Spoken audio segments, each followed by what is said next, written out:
النهارده على ماتش الاتحاد والاخدود، وحقيقي ماتش صعب جدا، ماتش كان حماسي لابعد الحدود. مبروك للاتحاد 3 نقط في ماتش صعب خارج ملعبه. الاخدود فريق حلو، فريق قوي. الاتحاد واجه الصعوبة عشان يقتنص ال3 نقط دول، اقتنصهم بصعوبة بجول عن طريق بنزيما، اسيست من هارون.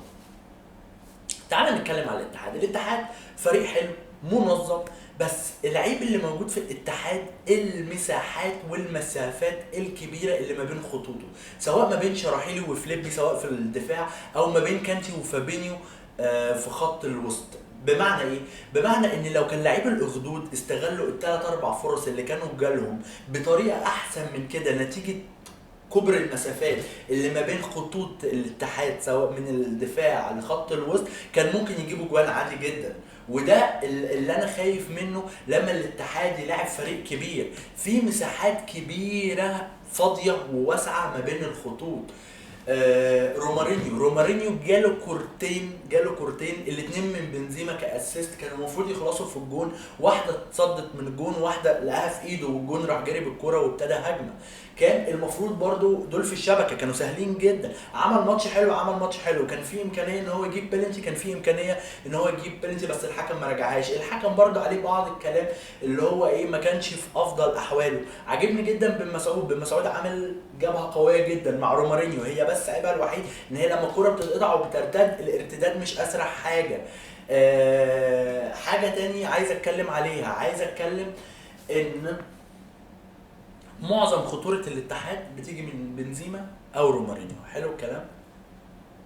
في بعض اللحظات بتلاقي رومارينيو ماشي بالكوره وسط 3 4 5 مدافعين ومفيش لعيب قدام، مش مفيش لعيب ورا، لا مفيش لعيب قدام، والعكس تلاقي بنزيما ماشي باربع خمس بالكوره وسط 4 5 لعيبه ومفيش لعيب قدام يسند عليه. ده راجع لايه؟ ده راجع من ان الكوتش نونو سانتو طالب من بنزيما ان هو ينزل في بناء الهجمه. طب ما مره واحده الهجمه دي هتبقى قدام ومفيش حد قدام، وده اللي حصل في اكتر من مشهد، مره بنزيما لوحده ومره رومارينيو لوحده.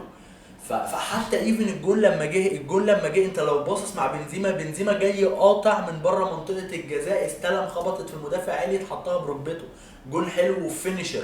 الجون ده جاي من فينيشر، واحد بيعرف يخلص اجوان. واحد ده لو كان استنى ان هي لو كانت عدت ركبته الجون كان مسكها، ما فيهاش اي كلام تاني. فالاتحاد حلو، وماسك نفسه، بس الفكره ان هو جاله الفرص الحقيقيه، اللي هو مثلا لو قلنا جاله 4 فرص حقيقيه استغل منها واحده بس، وهي اللي جت جون عن طريق بنزيما. رومارينيو لعيب عالي، لعيب جامد، بيتحرك بين الخطوط كويس جدا، عينه حلوه، شواف، دريبلر، بس الفكره لما بتجيله الكوره قدام الجون ما بيخلصش. في ماتشات انت هتبقى محتاج رومارينيو الكوره اللي تجيله يخلصها، وده اللي شفناه في الاتحاد والهلال لما راح بكوره جابها جون. هو ده اللي احنا عايزينه، بحيث ان انت مش كل ماتش هيتوفر لك كل كم الفرص دي. ايه تاني حابب اتكلم عليه؟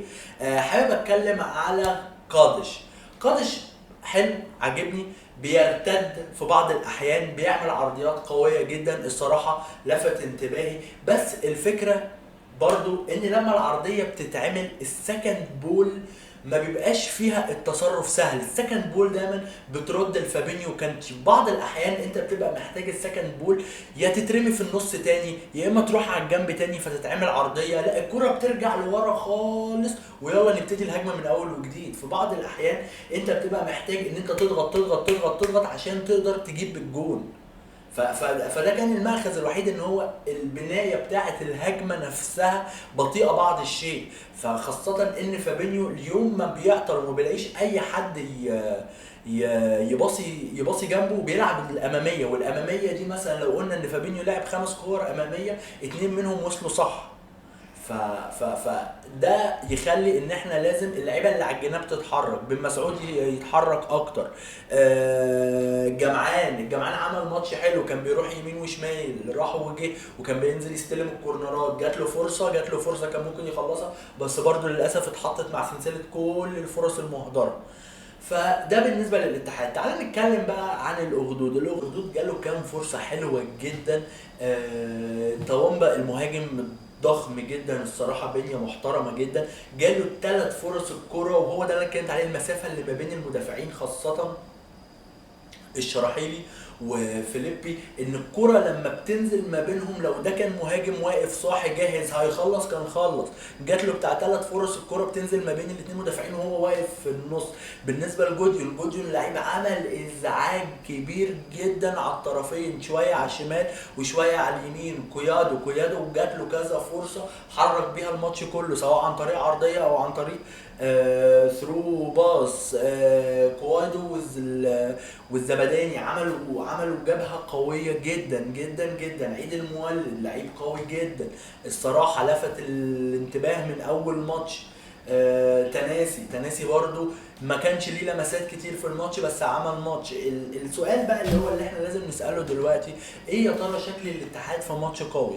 انا اعتراضي الوحيد ان شايف ان الاتحاد كان لازم يستثمر الترانسفير ماركت او سوق الانتقالات بمدافع قوي.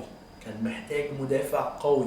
هتقولي فيليبي موجود بس انت ستيل بيلعب خمسة ده اللي هو سي دي ام ساقط. لازم كان مدافع، كان محتاجين حجازي، حد يكفر حجازي بدل السيزون ده. فمبروك للاتحاد، 3 نقط قوية جدا. السباق مشتعل ما بين الاتحاد والهلال. ماتش كان قوي، ماتش كان عصيب، الدنيا اتشدت في اخر الماتش. بس كده، ده كان كل حاجة ليها علاقة بماتش الاتحاد والأخدود. لو بسطت في الفيديو اشترك في القناة، اشوفكم الاسبوع الجاي. شكرا، بسطتوا.